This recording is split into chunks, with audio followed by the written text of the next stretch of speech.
Do you like garbage, trash, waste? Do you like dumpster juice, dog water perhaps? What if I told you that there was a piece of trash that was loved by an entire community of people? A heaping pile of garbage that hundreds of thousands of people consume every day and praise it. They might even show it to other people. What piece of trash am I talking about?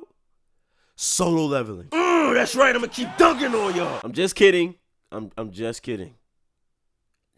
Gachiakuta is the new hot shonen manga on the scene, and it recently just got an anime adaptation by Studio Bones. However, I've known about Gachiakuta way before the anime was ever even announced, because I started heavily using two of the sweatiest apps on the internet, Twitter and Reddit. I started joining different communities in the manga sphere, and not only did I realize how racist, sexist, and horny a lot of anime fans are, but I was also bombarded by countless panels of this absolutely insane art by Kei Urana. And let me just say, holy shit, this manga's art is some of the most beautiful, most detailed, most saucy art that I have ever seen. I swear to God, Kei Urana dips her pen in ragu instead of ink, because this is peak sauce. Being somebody who appreciates more stylistic art, I was convinced that I had to read this manga. Only thing that stopped me was the fact that Kodansha's app is absolutely terrible. Also, because when I started trying to read it, I couldn't find a good translation to save my life, but I felt like I was missing out on some life-changing stuff. Not one person had anything negative to say about this manga, so of course I was curious. Could this manga really hit me with the two-piece? Amazing stylized art and exciting storytelling? The macaroni with the chicken strips? So I finally got the chance to read Gachiakuta's official translation, and oh my god, I dropped it around 40 chapters. I didn't know what it was, but at the time I wasn't messing with it as much as I wanted to. And it was pretty disappointing for me, because every chapter I read, the art had me like, Lord have mercy, I'm about to bust. But then the story had me like, I feel like I'm being teased a little bit. Maybe I'm not sure. Maybe I'm about to bust. And I thought that the community was just gassing it because, oh, look at this pretty art and action. This is the best thing in the world. Like, stop doing tricks on it. Kei Urana is not gonna let you hit. But now that the anime is coming out and I'm enjoying it so far, I decided to pick the manga back up from where I left off to see if the hype was really warranted. I wanted to see if Gachiakuta was overhyped. There's gonna be mad spoilers for Gachiakuta in this video, so go read it first if you don't want to be spoiled. And before I start this, make sure you guys subscribe, leave a like, and comment. Tell me what you think about Gachiakuta. Can we get much higher? So high. Gachiakuta is a story about a young man named Rudo. You see, Rudo is a little special because he loves trash. No, I'm not kidding. This nigga is a dumpster diver. Just imagine how many volumes of solo leveling he's found. 2 for 2, baby. You guys can probably understand why I was calling it garbage in the beginning of the video, because that is what this manga is about. Trash. You see, Rudo's adopted dad, Regto, is of the philosophy that all objects have souls as long as they're taken care of properly. So nothing really is trash per se. And this is why Rudo goes dumpster diving, to salvage wasted goods, revamp them, and repurpose them. He even gets a little plushie and fixes it up to give to his crush. I feel you, Rudo. These women like dudes that can buy them stuff. When you broke, sometimes you gotta do what you gotta do. His crush actually accepts the plushie. Rudo gets so excited that he runs to tell Regto, only to get back to the crib and find Regto on the floor with somebody standing over him, driving a knife in his stomach. The person who poked him up ended up escaping, leaving Rudo as the only person on the scene of the crime. And since nobody else was there, the cops think that the only person who could have done it is Rudo himself, so they capture him and they throw him off the face of the earth. Yes, in this world, when you commit a crime, you don't go to jail. They literally toss you off a cliff. At least he doesn't have to worry about dropping his soul. Rudo was thrown into a place called the Pit. You see, the place where Rudo originally lived is called the Sphere, and the Pit is where people throw all of their trash. When Rudo falls to the ground, he ends up in a wasteland full of trash, as expected. What he didn't expect was to be attacked by big ass monsters made of trash beasts. He ends up getting saved by a guy named Engine, who works for an organization called the Cleaners. They specialize in cleaning up trash beasts so that the ground can be a little bit more safe. But the only way they can actually kill the trash beasts are by using these things called vital instruments. You see, it turns out that what Regto said was true. If you take care of an object and nurture it well enough, you have the chance to become something called called a giver, where you're basically able to give life or superpowers to the object that you prefer. And Rudo is not only a giver, but this dude loves trash so much that he can even use multiple objects as vital instruments. Engine sees potential in him, so he invites him to be a part of the Akuta cleaner. And of course, Rudo accepts with the goal of making his way back to the sphere so that he can murder everyone that has ever wronged him.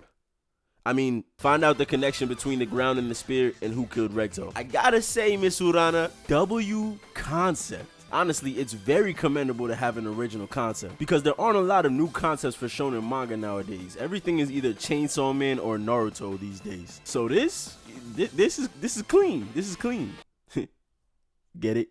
Get it? You're not fucking funny. All right, okay. On my first read, I dropped Gachiakuta during the Amo arc. Probably like right before the arc was over, I dropped it. Why, you ask? Because I was bored, bruh. I was bored. You see, I like to give a series around 40 chapters to make me mentally nut. If it's not able to do that in 40 chapters or one season of anime, then it's very likely that I'll just drop it. I feel like by 40 chapters in, you should be in some super deep lore and plot relevant shit. And dealing with Amo, to me, did not feel like anything super lore crazy, other than the fact that Amo's boots had the same logo that Rudo's gloves had. The second reason why I dropped the series is because I couldn't shake the feeling that I fell into the community hype trap. Okay, students, here's another terminology that you guys need to know. The CHT, or the community hype trap. The community hype trap is activated whenever you see a large group of people hyping up an anime or manga. They use this hype to trap you into experiencing that story and furthering their own agenda. Now, this trap is not always a bad thing. They could either trap you by making you experience a story that's complete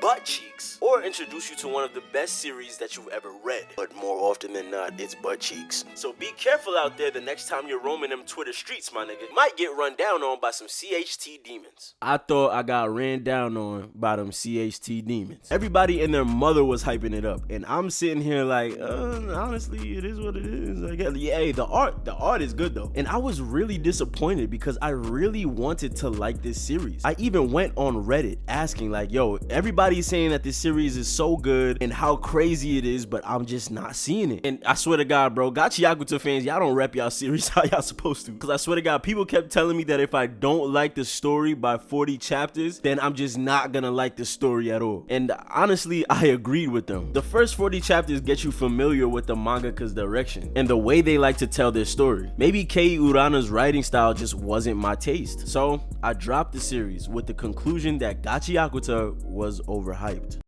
But then the Raiders started spinning the block. Can we get much higher? This right here is Zodil. I don't know how to pronounce his name. Zodile, Zod, I don't know. But he's the main antagonist. His presence in the story honestly changes a lot. Literally, his first move is going up to the main character and being like, yo, did you hear? Steve Jobs got Ligma. Who the hell is Steve Jobs? Ligma balls. Whoa, shit. And just grabbing Rudo and starting the trash storm arc. This is the moment where I was like, oh, hold on. Did I speak too soon? How I dropped the manga right before something like this happens? What other main antagonist do you know just casually pulling up like this? I was intrigued. You see, one thing that I really appreciate about Gachiakuta is that all the characters are active characters. One very important thing that I learned about writing characters is about active and passive characters. Active characters like Rudo and Zodil. Oh my God, that sounds so weird. Those are characters that move the plot forward with their actions. A passive character is a character that's kind of gonna sit around and wait for the plot to move them. Of course, not every passive character is only going to sit around and wait for the plot. Some of them do move, but active characters are the best when it comes to stories like this. Long story short, there are characters that get clapped and there are characters that do the clapping. And Lil Zo, he do the clapping. Most shonen main antagonists are cold and calculated, and they won't make a move until it's absolutely necessary. But Lil Zo is in that field. He is a big stepper. He doesn't just let his lackeys take care of the jobs. No. He doing the drive-by right with them. Zodil is the leader of the Raiders, and honestly, he's one of my favorite characters in the manga, just because of how involved he is as a main protagonist. I also enjoy how he has a little bit more personality than the classic cold and calculated villain. He seems a little deranged, you know, and he has to eat sweet stuff to activate his power, which is hilarious. This dude be stuffing him in his mouth with one bite, no homo. Big back ass. Since we talking about antagonists, I'm not gonna lie, the Raiders are a crazy antagonist group. I wouldn't even consider them villains because they're really not. The only Raider that would really fit in this category is Jabber, and he's not even necessarily evil. I think he's more focused on hurting himself than other people. So he's not really evil, he's just freaky, but he's definitely really cool. He be getting all the cool art pieces, bro, and it really accentuates how crazy this dude is. The rest of the Raiders are cool, you know, there's nothing really special about them in my opinion. I guess Billy Ray Cyrus with all the hands is alright, but the only ones I really like are Jabber and Zodal. I will say though that the Raiders do have an interesting dichotomy with the Cleaners. They kinda want the same thing. They both want to find out more about the secrets of the ground and how it's connected to the sphere, and possibly even head up to the sphere, which makes me curious on how this series is gonna end. In terms of our protagonists, of course we have Rudo. Rudo is a great protagonist in my opinion. He definitely isn't my favorite character in the series, but I think that he's perfectly placed within this story. Engine, on the other hand, is probably my least favorite character out of the main cast. I know that there's probably something deeper to his character, but since he's been introduced, he's just been cool umbrella guy, and I've been waiting for him to really throw hands with somebody. I feel like every chance we get to see him box, we get baited. During the Trash Storm arc, we get baited. When Zodal is about to murk the information broker, we get baited. Stop teasing me, Miss Urana. Rio is the most interesting cleaner on God, and it's not just because she knows how to use her legs, you feel me? Nah, for real, I wouldn't take her on a date, bro. She don't got no ass. She is not waifu. She's the most interesting cleaner because she has the most depth within her character, in my opinion. I feel like she's super three-dimensional, having a soft side, a dark side, and a mysterious backstory. I also like the fact that she's not just the typical girl of the group. She can hang with the boys, which is cool. Zonka is a great character, he just is not my favorite. As you can tell, I felt like the main cast was good, but they didn't really steal the show for me, except for Rio. In the first 40 chapters in, that's who we're following. And even though the Trash Storm arc was great, I still needed more. I'm greedy as hell. I needed that one moment that hooks me and keeps me reading. I wanted to hop on the Gachiakuta bandwagon, for real. Miss Urana, please, put it on me. Miss Urana then proceeded to turn around and say, "Be careful what you wish for, bitch." Can we get much? Everybody loves a good plot twist. Depending on how it's pulled off, it could make or break your entire story. You gotta be very careful with a plot twist because you are quite literally twisting your plot for better or worse. A good plot twist is usually a moment that's gonna change everything, not just for the story, but for the characters in it. If you twist too little, it won't make too much of an impact on your readers. And if you twist too hard, you can risk breaking your entire storyline. But there's a master class of writers that can pull off the plot twist just right. And Kei Urana is one of them. Because what the hell is going on with Tomzy? This is one of the best plot twists in recent manga. I'm putting it up there with Samura's betrayal. This was insane. Remember how I said that the Amo arc was where I stopped reading because I was bored? Yeah, well, this reveal literally recontextualizes that entire arc for me. When we meet Amo, she just seems like some random crazy girl with a part of the Watchmen series. Tomzy helps the cleaners take her down, and afterwards Rudo gives her a two-piece with fries, right? He ends up feeling bad about it, so he apologizes and gets her to talk about her backstory, and it's really sad. She gets sold off to a P3DO and lives most of her life getting loved by him. But one day she gets saved by somebody she calls an angel because he can cross up to the sphere. Okay, cool, right? Expanding the lore, whatever, right? Okay. After the cleaners leave Amo, we find out that the Raiders have her Watchmen boots, insinuating that she's been captured. But it wasn't the Raiders that captured her, it was Tomzy the whole time. And we find out in the most spine-chilling way. The cake, he sits right in front of her and eats the cake after starving her. This dude, but Q, that plot twist isn't even that crazy. Are you really gonna tell me it's as good as Samura's betrayal? Are you really saying it's better than Black Zetsu and Kaguya? You're such a retard. Yeah, and Tomzy is the one that killed Rudo's dad, by the way. Oh shit. What? Are you really saying that we've been rolling around with the person that can travel to the sphere this whole time? This was the moment, I swear to God, I put my phone down and I did the absolute cinema pose because, oh my God. And now Tomzy is easily my #1 favorite character in this manga from this point. He is insane, and the way Kei Urana portrays his inner thoughts is pure comedy. I have so many questions. What is his connection to the Watchmen?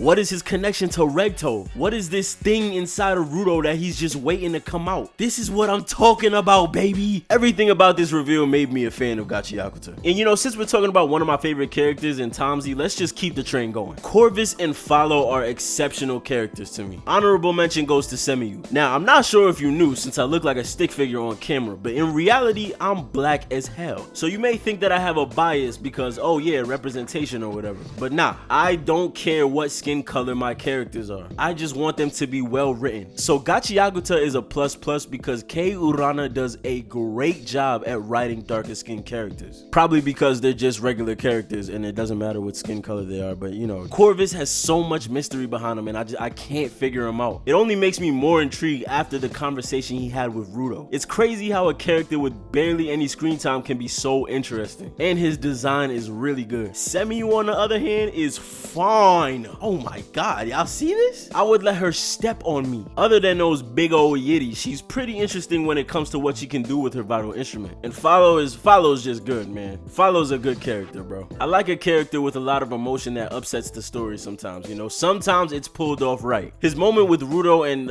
awakening his giver powers made me like him a lot more than a lot of the other characters. Chef's kiss, Miss Urana. All of these things that I mentioned added up on my experience. So I'ma just give the answer straight up right now. Gachiakuta is not overhyped. In fact, I would say it's underrated. The art, which is done traditionally, by the way, not digitally, it speaks for itself, but the story, lore, and mystery speaks a whole lot louder. The CHT Demons was right, bro. Gachiakuta is peak. You can hop on the bandwagon. I promise. It's safe over here.